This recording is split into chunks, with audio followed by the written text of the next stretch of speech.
आणि नमस्कार. भावशेखर. भावशेखरचा आपला आजचा विषय एरिक सेगलची मॅन वुमन चाइल्ड आणि ही कादंबरी. खरं सांगायचं म्हणजे भावशेखरच्या अगदी कालच्याच भागामध्ये आपण एरिक सेगलच्या लव्ह स्टोरी या कादंबरीवरती बोललो. खरं म्हणजे तसंही मी एरिक सेगलची मॅन वुमन चाइल्ड या कादंबरीवरती भावशेखरचा एक भाग करणारच होतो, पण तो इतका लगेच अगदी लव्ह स्टोरीच्या दुसऱ्या दिवशी करेन असं नव्हतं. पण काल दिवसभरामध्ये इतके मेसेजेस, अभिप्राय आले की मॅन वुमन चाइल्ड वरती बोलावं. मग तुमच्या विनंतीला मान देऊन आज भावशेखरचा आपला विषय एरिक सैगलचं मॅन वुमन चाइल्ड. कालच्या लव्ह स्टोरीच्या भागामध्ये मी म्हटलं तसं एरिक सैगल हा लेखक असा आहे की त्याचा प्लॉट, त्याचं कथानक हे नंतरच्या काळामध्ये वारंवार पुनरावृत्तीत झालंय. त्याच्या स्वतःच्या साहित्यात नाही झालं. तो स्वतःच्या संकल्पनांच्याच प्रेमात पडलाय असा लेखक एरिक सेगल नाही. पण एरिक सेगल आपण हल्लीच्या परिभाषेत गमतीने म्हणतो ना की एखादा पुढी सोडून जातो आणि दुसरे चरविचरण करत राहतात, तशी कथानक म्हणजे Eric Segal. Man woman child ही कादंबरी ही त्याला अपवाद नाही. खरं सांगायचं म्हणजे 1970च्या यशानंतर 1980 साली 1970 साली लव्ह स्टोरी ही त्याची पहिली कादंबरी प्रकाशित झाली. प्रचंड मोठ्या प्रमाणावर आजही ती जवळजवळ 54-55 वर्षांनी कादंबरी चालते. लव्ह स्टोरीच्या आज मितीला जर 5-5.5 कोटी प्रती संपलेल्या असतील तर मॅन वुमन चाइल्डच्या निदान 3.5-4 कोटी प्रती संपलेल्या आहेत. कल्पना करा हो, एक लेखक 2 कादंबऱ्या 9-9.5 कोटी प्रतींची विक्री करतो. काय गंमत जम्मत असेल नाही. म्हणून मी कादंबरीकार म्हणून एरिक सेगलच्या लागोपाठ 2 दिवस कादंबऱ्या घेतोय अशातला भाग नाही. माझ्यासारखे जे 64-65 वर्षाचे आहेत त्यांच्यासाठी एरिक सेगल हे गणित आहे. आणि ते डोक्यामध्ये ठेवायचं असं आहे की तुमच्या माझ्यासारखं चाकोरीबद्ध जीवन तो स्वतःच्या वैयक्तिक आयुष्यामध्ये जगतो. त्या वैयक्तिक आयुष्यामधले त्याचे दररोजचे संदर्भ, दररोजचे संवाद त्याच्या डोक्यामध्ये फिरतात आणि अगदी तसेच्या तसे ऍडव्हर्बेटिम तो संबंध घेत राहतो. आणि मग त्यातनं जो पुढे जातो त्याचं जे कथानक असतं त्याला एरिक सेगल म्हणतात. मॅन वुमन चाइल्ड हे अगदी तसंच आहे. मॅन वुमन चाइल्ड ही कादंबरी अशी दुसऱ्याही अर्थी नशीबवान आहे. आपलं मराठी साहित्य असू दे, हिंदी कादंबरी असू दे किंवा इंग्लिश कादंबरी असू दे, आपण अनेकदा असं म्हणतो की जी कादंबरी जे मूळ पुस्तक चांगलं असतं त्या पुस्तकावर आधारित नाटक किंवा सिनेमा जेव्हा येतो त्यावेळेला ते मूळ कादंबरी इतकं किंवा मूळ पुस्तका इतकं प्रभावी होत नाही. अर्थात याला अपवाद नाही, तशातला भाग नाही. अगदी इंग्रजी साहित्यातलंच उदाहरण द्यायचं झालं तर फ्रेडरिक फोर्सिथ हा असा एक नशीबवान लेखक आहे. त्याची डे ऑफ द जॅकल या कादंबरी ही प्रभावी आहे आणि त्याच्यावर आधारित आलेला सिनेमाही अत्यंत सुंदर आहे.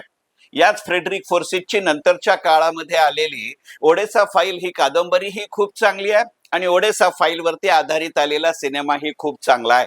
या फ्रेडरिक फोर्सिथचा अशा पद्धतीनं लागोपाठ 2 पुस्तकांवरचे अत्यंत प्रभावी सिनेमे किंवा 2 प्रभावी पुस्तकांवरचे प्रभावी सिनेमे असं नशीब असलेला लेखक म्हणजे एरिक सेगल.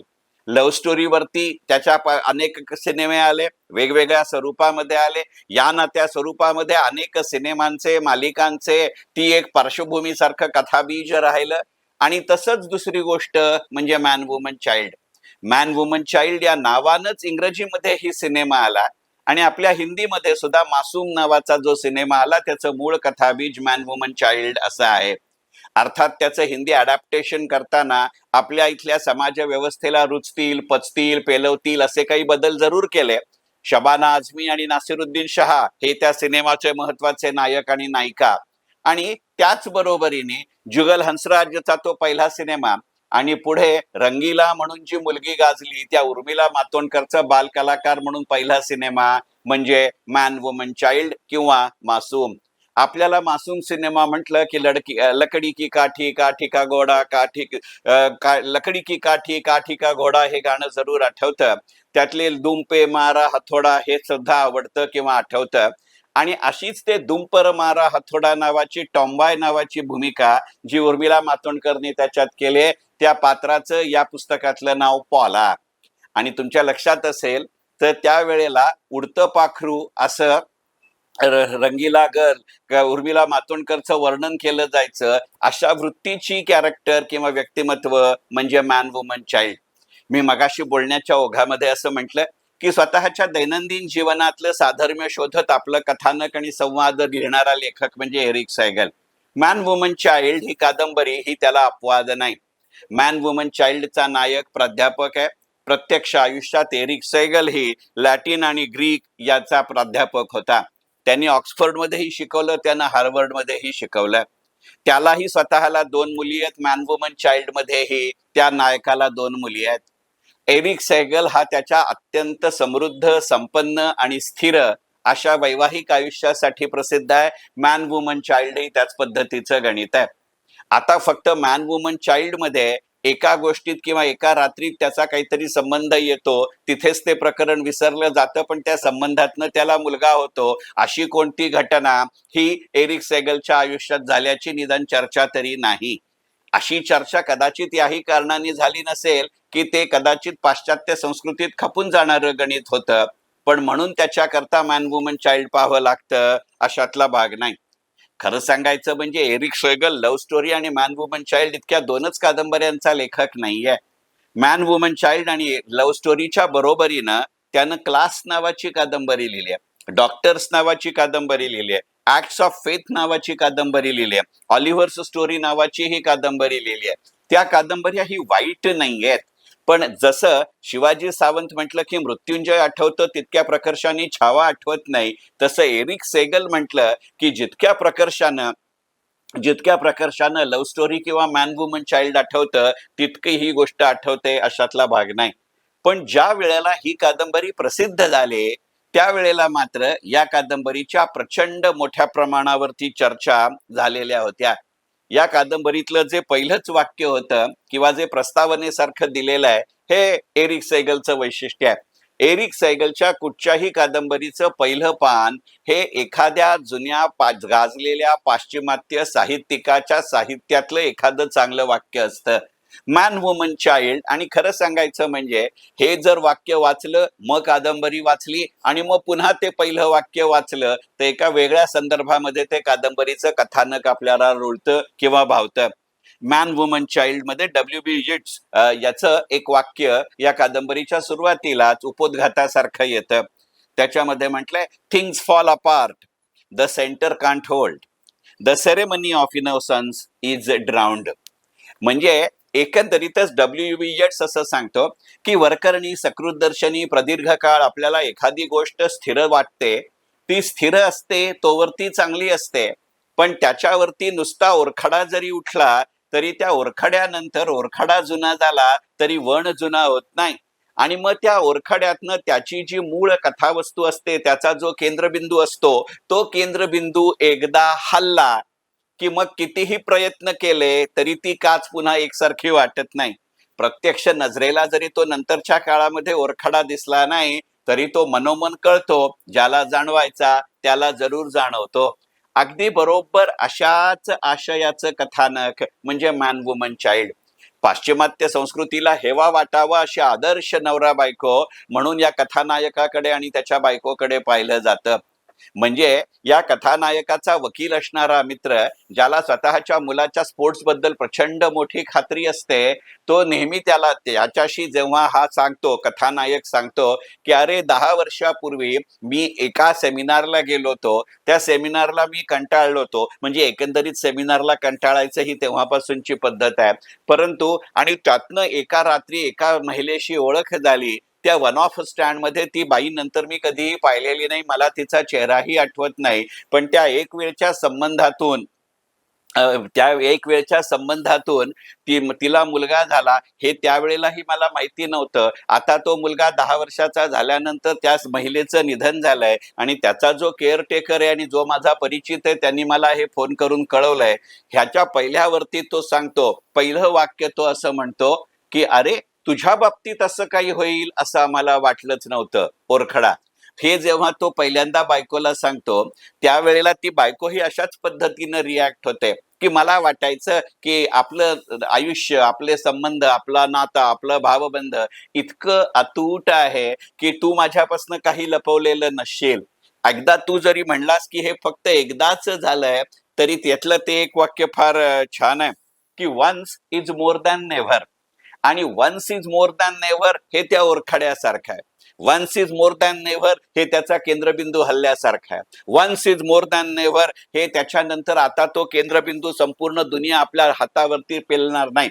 म्हणजे या विश्वासावरती, जसं त्या श्रीकृष्णानं एका करंगळीवरती गोवर्धन पेलला होता, तसं या विश्वासावरती आपलं संसार, आपलं नातं, आपलं भावबंध, आपल्या मुली हे आपण पेललं होतं.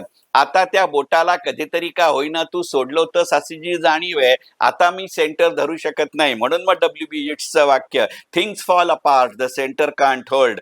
आणि त्यावेळेला ते म्हणते याचं कारण असं असतं की ह्यातला सगळ्यात गेलेला बळी की जो पुन्हा मिळवता येत नाही, की the ceremony of innocence is drowned. ती जी निरागसता आहे, ती जी निष्कपटता आहे, ते जे एक निर्लसपण आहे, तेच निर्लसपण आता हलवलंय. मग अशा वेळेला हे वाक्य जेव्हा या कादंबरीमध्ये आपण वाचतो, कारण तो वारंवार तिला सांगतो, तू वेडावाकडा विचार करू नको, मी तुझाच आहे, मी तुझ्या आपल्या 2 मुलींचाच आहे. परंतु ज्या वेळेला तो मुलगा प्रत्यक्षपणे विमानतळावरती त्याच्या समोर येतो, तेव्हा त्याची भावना ही थोडी कुठंतरी हललेली असते. त्या मुलाला घेऊन तो जेव्हा घरी येतो, त्यावेळेला सगळ्यात पहिल्यांदा स्वतःच्या घराच्या दारामध्ये या कथानायकाची पत्नी त्या मुलाला पाहते, तेव्हा पुन्हा हेच वाक्य की the centre ceremony of innocence is drowned. कारण त्या मुलाचा बिचाऱ्याचा याच्यात काहीही दोष नाही. हे मनोमन त्या कथानायिकेच्या पत्नीलाही माहितीये. याच्यावरती मासूम मधलं असलेलं गाणं हा खरं सांगायचं म्हणजे स्वतंत्र भावशेखरचा विषय होईल, म्हणून तो आत्ता इथे घेत नाही. थोडं हातचं राखतो, वेळ मिळाला आणि योग्य वाटलं तर जरूर ते भावशेखर मध्ये घेईन. की त्याच्यामध्ये जे वाक्य आहे गुलजारांचं, ते हे centre of ceremony of innocence is drowned असं आहे.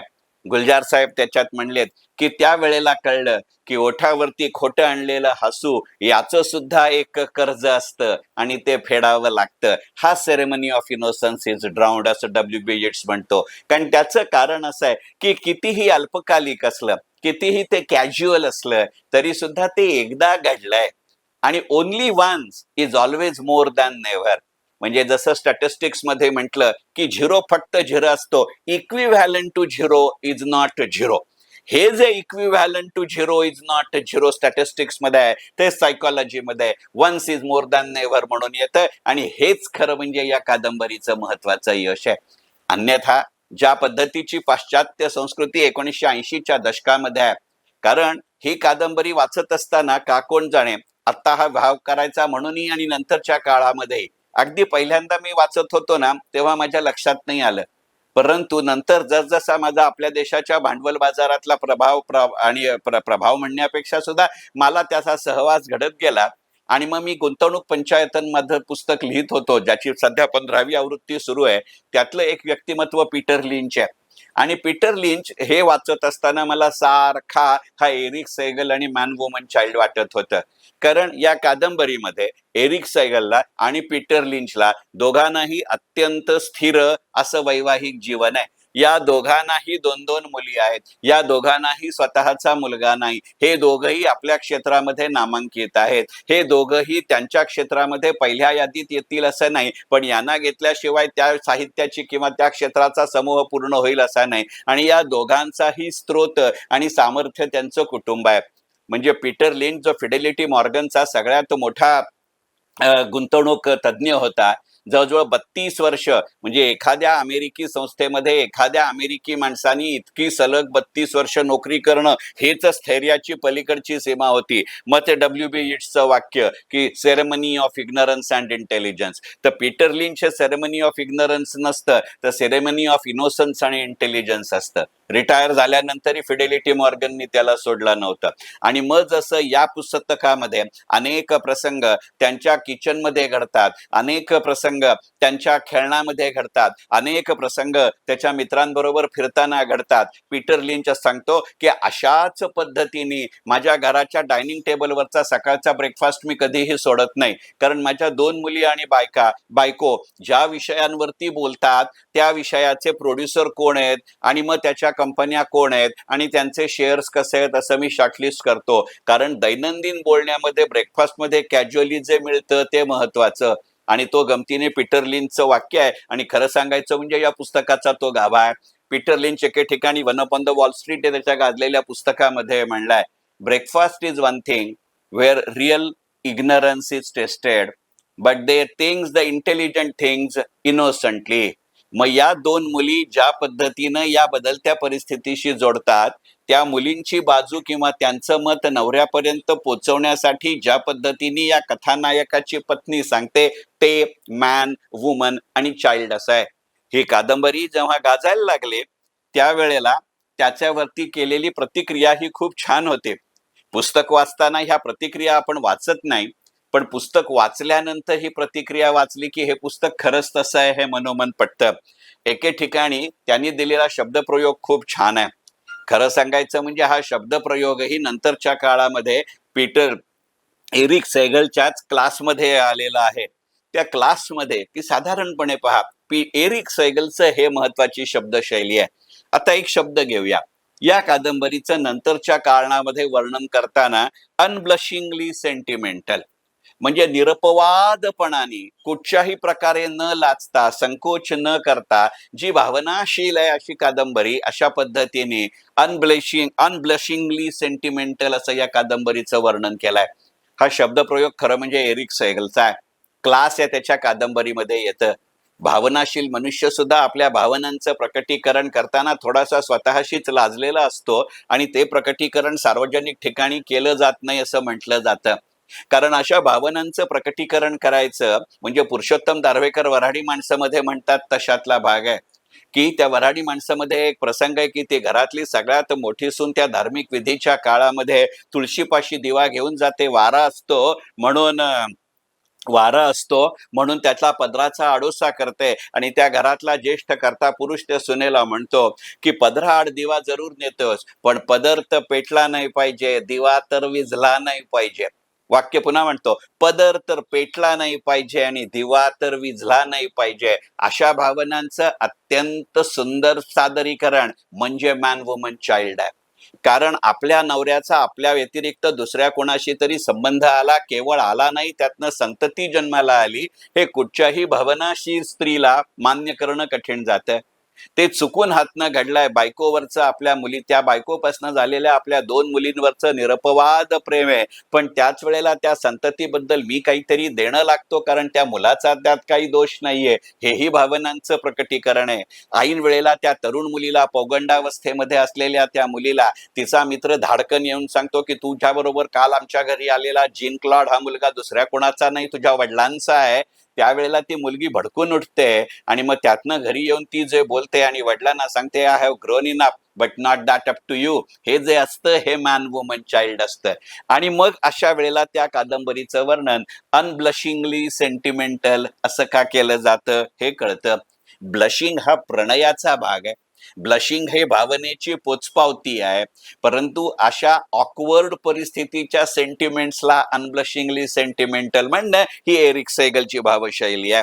सेगलच्या त्याबद्दल किंवा शब्दशैलीबद्दल आणि या पुस्तकाबद्दल एक प्रतिक्रिया देताना असं म्हटलं गेलं तर की Segal writes succinctly, always on top of his material and with great understanding of innermost workings of the human heart and mind. या दृष्टिकोनातनं जेव्हा विचार केला जातो त्यावेळेला या पुस्तकातलं मला सगळ्यात आवडलेलं वाक्य म्हणजे की ज्या वेळेला आपण अशा पद्धतीनं स्वतःशी कबूल करता नाही किंवा दुसऱ्याशीही कबूल करता नाही, आपल्याला त्रास होतो आणि म्हणून आपण अडखळत्या शब्दांनी वर्णन करतो. तर त्या अडखळत्या शब्दांचं वर्णन करताना एरिक सेगल या कादंबरीत लिहून जातो की एव्हरी सिलॅबल बिफोर अटरिंग टूक painful effort for me. Syllable म्हणजे अद्याक्षर. मला फार वाटतं की अशा वेळेला अद्याक्षर या शब्दाची किती अर्थांतर आहेत. बोलणं हेही अर्थांतर आहे, न बोलणं हेही अर्थांतर आहे, मौन हेही अर्थांतर आहे, सामाजिक मौन हेही अर्थांतर आहे, मौनामध्ये संदिग्धता हेही अर्थांतर आहे. कारण बोलल्यानंतर एकच अर्थ असतो, मौनाला मात्र अनेक कंगोरे असतात. मग या कंगोऱ्यांचा विचार करायचा म्हणून अद्याक्षर उमटताना अर्थ येतो का, अशी भावना म्हणजे मॅन, वुमन अँड चाइल्ड. आणि सगळ्यात गमतीची गोष्ट म्हणजे त्या मुलाबद्दल नेमकं त्या कथानायकाच्या पत्नीला काय वाटतं. एकाच वेळेला साहजिक तिचा राग आहे, कारण आता ती सवतीवर राग काढू शकत नाही. मुळात ती होती हेच माहिती नव्हतं आणि जेव्हा कळलं तेव्हाच ती गेलेली होती.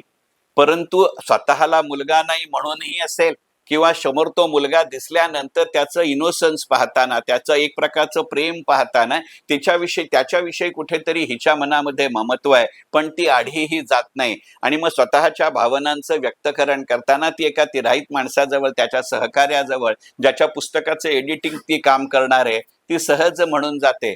तो संदर्भ वेगळा आहे, पण तिच्या मनामध्ये मात्र हीच पार्श्वभूमी आहे. ती म्हणते, love and hate don't seem to cancel each other. Love and hate don't seem to cancel each other out. They can coexist, but only thing is they drive you mad. हे पुस्तक दुसरं काहीही करत नाही. हल्लीच्या बटबटीत मालिकांच्या आणि सिनेमांच्या कारामध्ये कदाचित हे येडेपणाचं वाटेल, पण खरं सांगू का, अशी मुग्धता सुद्धा त्याचं सौंदर्य घेऊन असते. शेवटी मुग्धतेचं सौंदर्य न उमललेल्या कळीत असतं, न बोललेल्या शब्दामध्ये असतं आणि जाणवलेल्या पण शब्दात न घातलेल्या संवादाचं असतं. कारण भावना ही भावना असते, तिला भाव असतो, रेट अशा अर्थी भावना नसते. आणि हे सांगणारं पुस्तक म्हणजे एरिक सेगलचं मॅन, वुमन, चाइल्ड. मनपूर्वक धन्यवाद. भावशेखर.